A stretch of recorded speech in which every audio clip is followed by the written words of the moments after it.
नमस्कार, स्वागत है आपका डीटीएस की ऑनलाइन क्लासेस में। मैं अरुण शुक्ला। आज का जो हमारा प्रसंग है वो वाच्य का है।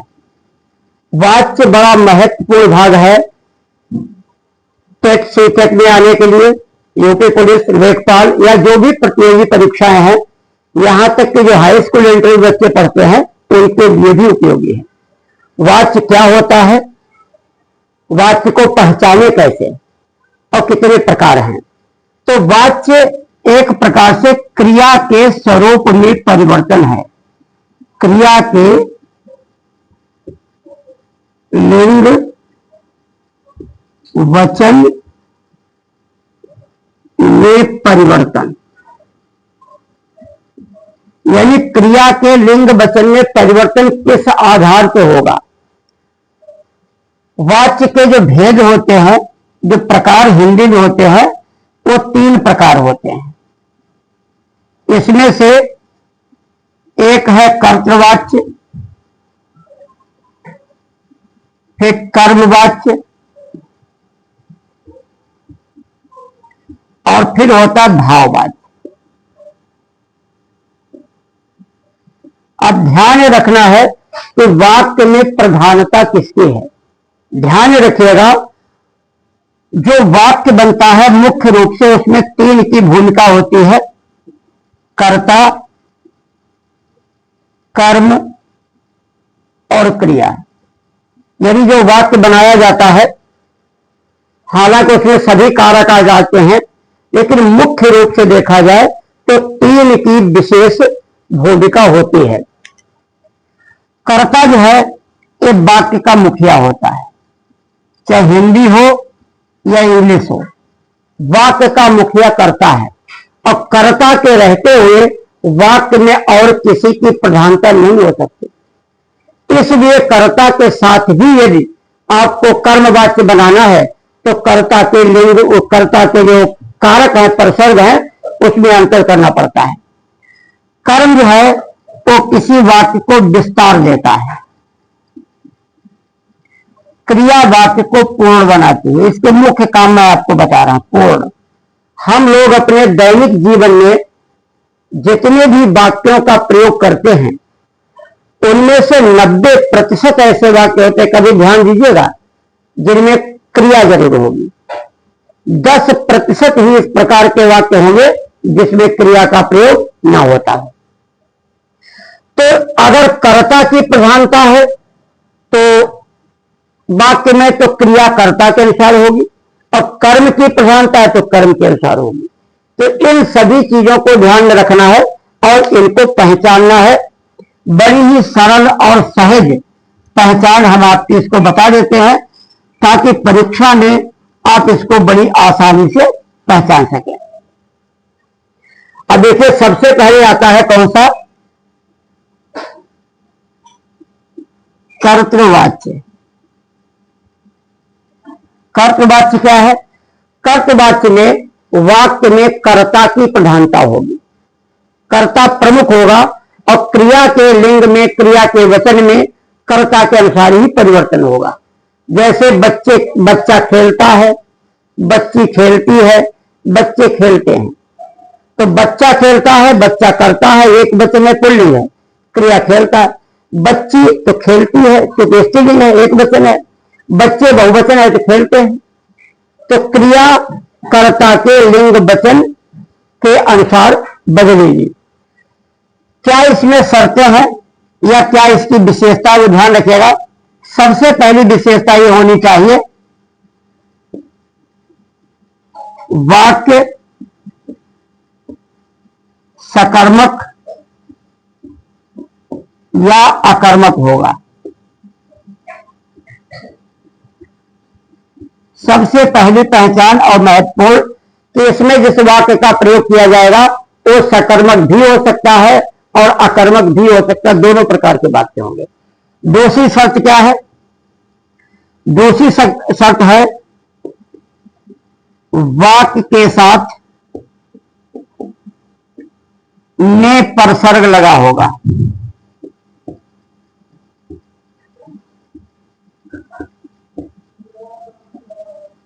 वाक्य के साथ ने परसर्ग लगाओ।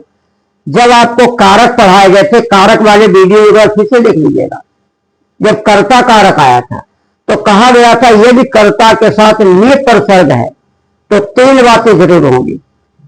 उस वाक्य में कर्तवाच्य होगा, वह वाक्य भूतकाल का होगा और उसमें क्या होगा, सकर्मक क्रिया होगी। ये ध्यान रखिएगा, वाक्य सकर्मक या अकर्मक होगा और वाक्य के साथ ने परसर्ग का प्रयोग किया जाएगा। या क्या होगा, वाक्य परसर्ग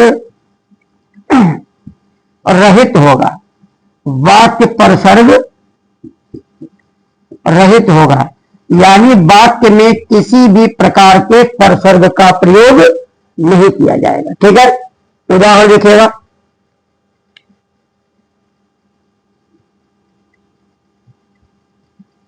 रवि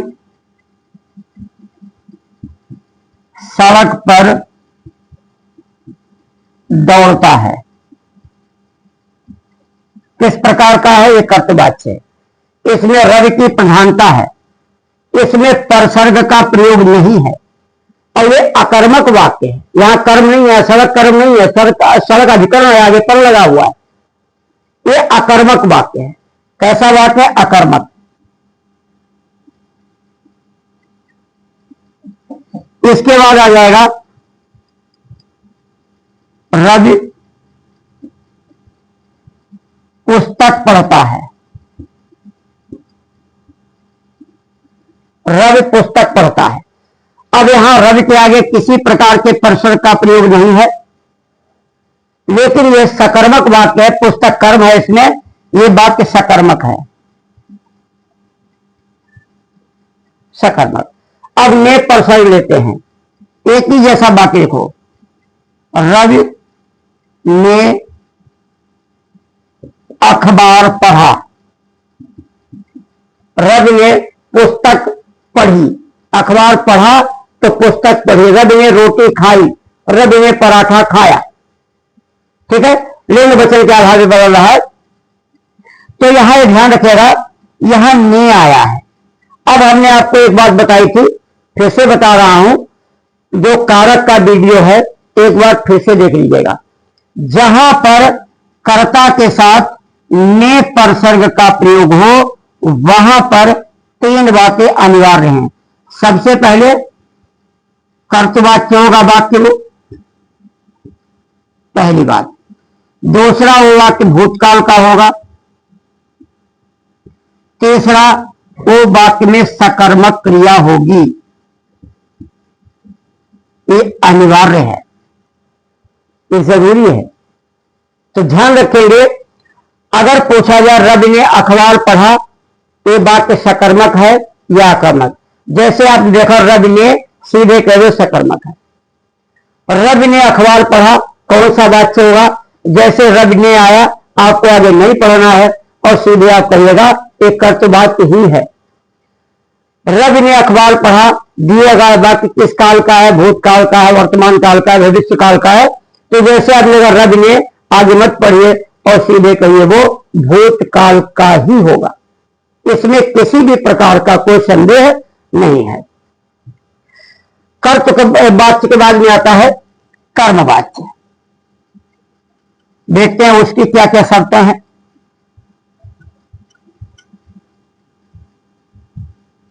फिर इसके बाद आपको एक ट्रिक भी बता देंगे और सरल हो जाएगा पहचानना।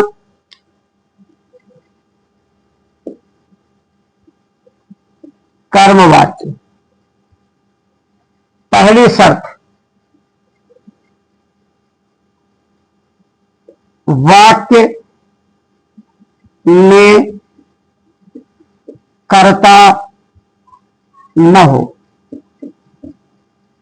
तो हिंदी और अंग्रेजी ये दोनों भाषाएं कहती हैं, यदि वाक्य में कर्ता होगा तो वही प्रधान रहेगा और कर्तवाच्य ही रहेगा। कर्ता के होते हुए वाक्य में अन्य किसी की प्रधानता नहीं हो सकती। तो पहली शर्त है कि वाच्य में, यानी जो वाक्य है उसमें कर्ता हो ही ना, और कर्ता है कोई बात नहीं। दूसरी शर्त है वाक्य सकर्मक हो। अभी आपने कर्तवाचक पढ़ा कि वाक्य अकर्मक भी हो सकता है और सकर्मक भी हो सकता है, लेकिन नहीं, इसमें वाक्य सकर्मक ही होगा, तभी तो कर्म की प्रधानता होगी। अगला है कर्ता के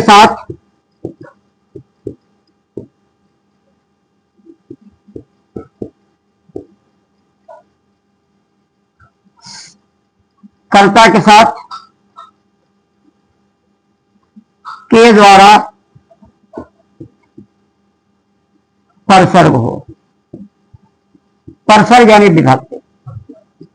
तो पहली बात है कर्ता हो ही ना, और मान लिया कर्ता को लाना है और फिर भी उसके प्रभाव को कम करना है, तो उसकी जो ने विभक्ति उसे हटा दो, के द्वारा लगा दो, उसका पावर अपने आप कम हो जाएगा। मान लिया कोई व्यक्ति आपके घर आया है, वो ज्यादा सम्माननीय है, आप नहीं चाहते उसका उतना रिस्पेक्ट हो, उतना प्रभाव हो, तो उसके सम्मान में कमी कर दो, उसका प्रभाव ऐसे समाप्त हो जाएगा। अब इसके उदाहरण देखते हैं सभी में। वाक्य में कर्ता ना हो, जैसे पुस्तक पढ़ी जाती है, पुस्तक कर्म है, पुस्तक पढ़ी जाती है, अब यहां कर्ता है ही नहीं। दूसरा देखते हैं सकर्मक, तो वाक्य हो गई होगा, यहां पुस्तक जो है कर्म सहित है, जैसे रवि के द्वारा पुस्तक पढ़ी गई, जैसे आ जाएगा अध्यापक के द्वारा हिंदी पढ़ाई गई।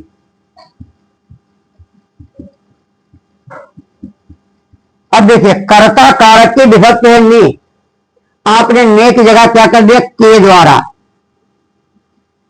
अब यहां पर पहले जो था उसमें कर्ता था ही नहीं, बाकी के दो वाक्यों में कर्ता तो है, रवि करता है, अध्यापक करता है, लेकिन के द्वारा विभक्ति लग जाने से उसका जो वाक्य में प्रभाव था वो प्रभाव समाप्त हो गया।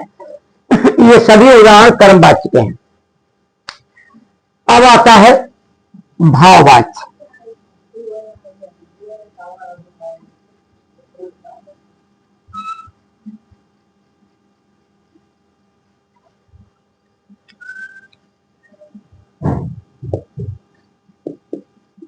ध्यान रखिएगा, परीक्षा में भाववाच्य ना के बराबर पूछा जाता है। सबसे ज्यादा प्रश्न कर्तवाच्य और कर्मवाच्य के आते हैं, भाववाच्य के आते हैं, लेकिन ना के बराबर आप उन्हें मान सकते हो। इसकी क्या शर्त है भाववाच्य की? इसकी शर्त है क्रिया प्रायः अकर्मक होगी।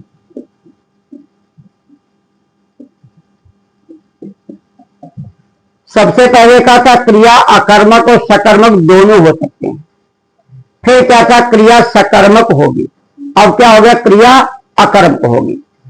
फिर है कर्ता के साथ से विभक्ति का प्रयोग होगा।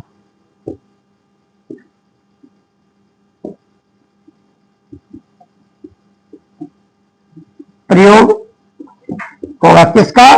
से विभक्ति का प्रयोग होगा। अगला है क्रिया प्रायः नकारात्मक होगी। देखो जहां पर प्रायः शब्द लगा होता है इसका मतलब 100% नहीं, अधिकतम ऐसा है।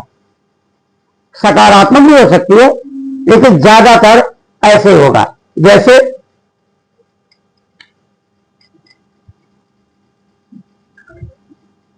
बूढ़े से चला नहीं जाता, बूढ़े से चला नहीं जाता, मैं चुप नहीं बैठ सकता। अब यहां पर दोनों जगह पे कर्ता तो है लेकिन उसका प्रभाव नहीं है। यहां पर एक चीज ध्यान रखिएगा, क्रिया सदैव एक वचन और पुल्लिंग में होगी। क्रिया सदैव एक वचन और पुल्लिंग होगी, ये इसकी मेन शर्त है। कर्तवाच्य में क्रिया स्त्रीलिंग भी हो सकती है, बहुवचन भी हो सकती है। कर्मवाच्य में जैसे पुस्तक पढ़ी जाती है, पुस्तकें पढ़ी जाती हैं, अखबार पढ़ा जाता है, पत्रिकाएं पढ़ी जाती हैं। तो लेकिन जो भाववाच्य है उसमें जो क्रिया आएगी हमेशा एक वचन में रहेगी और हमेशा पुल्लिंग में रहेगी। ये बात बिल्कुल आपको दिमाग में बैठा देनी चाहिए। अब इन तीनों को एक साथ लिख करके आपके इनके अंतर को समझा देते हैं। यानी लगभग इस प्रकार के वाक्य आएंगे, वो चीज समझना है। जैसे कर्तवाच्य,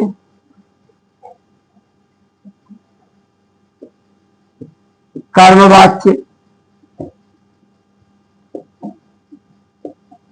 भाववाच्य, ये तीनों वाच्य यहां पर लिखे गए हैं। कर्तवाच्य में ने परसर्ग लगा होगा, कर्मवाच्य में के द्वारा परसर्ग लगा होगा और इसमें से परसर्ग लगा होगा। ज्यादातर ऐसे आएंगे। कर्ता के साथ अगर ने परसर्ग लगा हो तो कर्तवाच्य, कर्ता के साथ के द्वारा परसर्ग लगा हो तो कर्मवाच्य और कर्ता के साथ से परसर्ग लगा हो तो भाववाच्य। उदाहरण,